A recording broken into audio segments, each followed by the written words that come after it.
Pandian stores அடுத்த வர எபிசோடில் பார்த்திங்க அப்படின்னா, இந்த மாதிரி வந்து ஒவ்வொரு விஷயத்துலேயும் வந்து பொறுப்பாக இல்லாமல் செந்தில் பார்த்திங்கன்னா, தேவையில்லாத செலவெல்லாம் பண்ணிட்டுருக்காரு. அவருக்கு வர சம்பளமே வந்து 30,000 கிட்ட தான். ஆனால் இவர் பார்த்திங்க அப்படின்னா, டைனிங் டேபிளில் 42,000 வந்து வாங்கியிருக்காரு.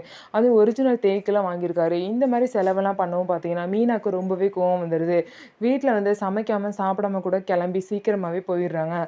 செந்தில் பார்த்திங்க அப்படின்னா, காய்கறி வாங்குறதுக்காக போவாங்க. ஆனால் செந்தில் கிட்ட சொல்லாமல் கூட மீனா கிளம்பி அவங்க அத்தை வீட்டுக்கு போயிடுவாங்க. அங்கே போய் சாப்பிட்டுட்டு அவங்களே வந்து கோமதியை டிஃபன் கட்டி கொடுப்பாங்க. அதையும் பார்த்திங்க அப்படின்னா எடுத்துகிட்டு போயிடுவாங்க. ஆஜியும் அவங்களும் பார்த்திங்க அப்படின்னா நடந்து போயிட்டுருப்பாங்க. அப்போ செந்தில் கால் பண்ணி, "என்ன மீனா நீ பாட்டுக்கு போயிட்ட, சமைக்கலாம் சாப்பிடல, என்ன நீ பாட்டுக்கு இப்படி பண்ணுறேன்னு சொல்லி கேட்கவும், நான் இங்கே வந்தேன், அத்தை வீட்டுக்கு வந்தேன், இங்கேயே நான் சாப்பிட்டுட்டு சாப்பாடு எடுத்துகிட்டு போயிட்டேன் அப்படின்னு சொல்லிட்டு சொல்கிறாங்க. அப்போ நான் என்ன பண்ணுறேன் சாப்பாட்டுக்கு அப்படின்னு சொல்லவும், அதெல்லாம் நான் ஆஃபீஸில் போய் பேசுகிறேன், நான் ராஜு கூட வந்துட்டுருக்கேன், ஃபோனை வைங்கன்னு சொல்லி வச்சிடுறாங்க. இதனால செந்திலும் டென்ஷன் ஆகுறாங்க. செந்திலுக்கு வந்து அவ்வளோ பெரிய கடன் இருக்குது. அதுக்காக அவங்க அப்பா கொடுத்த பணத்தை ஒழுங்காக வந்து கடன் கட்ட யூஸ் பண்ணாமல் பார்த்தீங்கன்னா, தேவையில்லாமல் இந்த மாதிரிலாம் செலவு பண்ணிகிட்ருக்காங்க. ஸோ செந்தில் எப்போ தான் திருந்தி மீனாவை புரிஞ்சுக்கிட்டு பழைய மாதிரி அவங்க வீட்டுக்கு போக போகிறாங்கன்னு சொல்லிட்டு வெயிட் பண்ணி பார்க்கலாம். நம்ம வீடியோ உங்களுக்கு பிடிச்சிருந்தா நம்ம வீடியோவை லைக் பண்ணிக்கோங்க. மறக்காமல் நம்மளோட சேனலை சப்ஸ்கிரைப் பண்ணிவிட்டு பாருங்கள்.